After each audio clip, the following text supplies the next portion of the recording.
Ja, es sind mittlerweile ein ganzer Haufen zusammengekommen. Und das Besondere daran ist, sie kommen von überall her.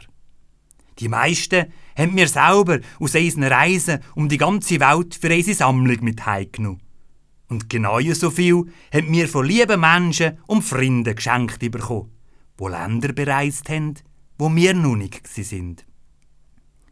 So ist jeder einzelne von diesen Weihnachtsmannen einzigartig. Und keiner ist gleich. So wie wir Menschen. So wie du und ich.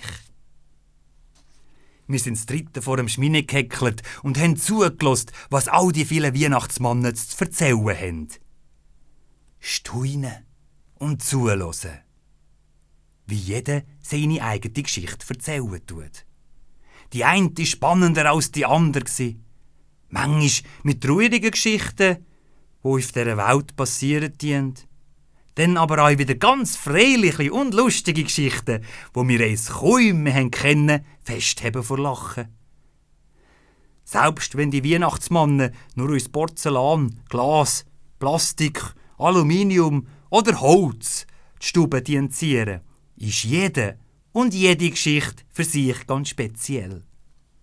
Der eine, der erzählt hat, dass in seinem Land ganze Haufen Kinder kein richtiges Daheim haben, wo Hunger haben und nicht so wie wir dürfen in die Schule gehen, hat mich ganz traurig gemacht.